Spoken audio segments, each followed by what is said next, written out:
Bah, écoutez, le contrat de base, il fait la loi des parties. Les principales dispositions qu'il faut, donc déjà premièrement, définir quelles sont les parties au contrat.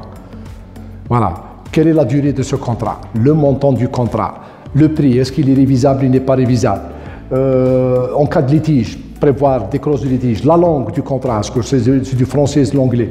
Quel est le tribunal qu'il faut, là où il faut en cas de litige? Est-ce que le tribunal algérien? Est-ce qu'il faut partir à l'arbitrage? Donc, tout ça, c'est des clauses qui sont très importantes. Là même, je ne sais pas, la nature du produit, si on est sur du service, décrire quel est le service que je dois réaliser. C'est donner le plus d'informations concernant le produit, les prix, définir quelles sont les parties, les modes de paiement, comment je dois payer, est-ce que je dois payer par chèque, je dois payer ici à l'international, quel est le mode de paiement, crédit documentaire, remise documentaire et ainsi de suite. Donc je choisis de me prémunir contre tous les risques. Voilà un petit peu ce que je peux répondre comme ça sur cette question.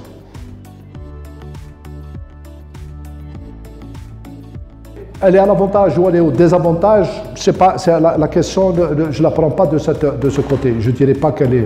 Mais je dirais que l'arbitrage international, généralement, quand il y a un petit conflit entre l'exportateur et l'importateur ou le vendeur et l'acheteur, donc c'est des étrangers. Ça veut dire que ce qu'on appelle un contrat à l'international. Donc le contrat à l'international, moi, je ne connais pas l'Algérie, lui, il connaît, et moi, je ne connais pas plutôt. Moi, je ne connais pas je dirais la France ou bien le Singapour. Lui, il ne connaît pas l'Algérie. Je ne connais pas les lois, je ne connais pas comment ça se passe. Donc, je ne peux pas partir devant le tribunal algérien.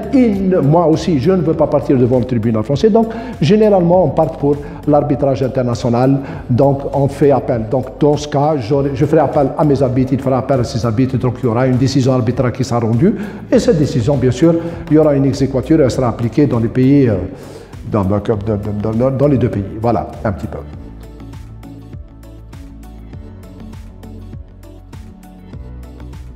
Bah écoutez, il y en a pas mal.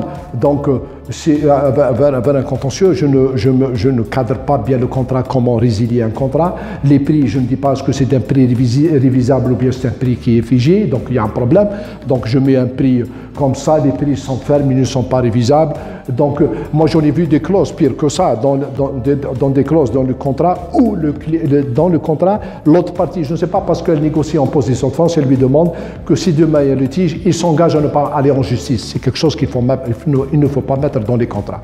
Donc voilà, c'est des clauses qu'il faut faire très attention, il ne faut pas se hasarder et faire appel à des spécialistes pour un petit peu vous aider dans la rédaction de ce type de contrat. Mais les plus répandus, c'est généralement au niveau des prix, c'est généralement au niveau de la durée qui n'est pas bien définie, ou bien dans les préavis qui ne sont pas bien définis, et ainsi de suite. Dans les juridictions, des fois dans la langue, qui n'est pas bien précisée, on se retrouve avec des contrats qu'on a du mal à exécuter et à faire.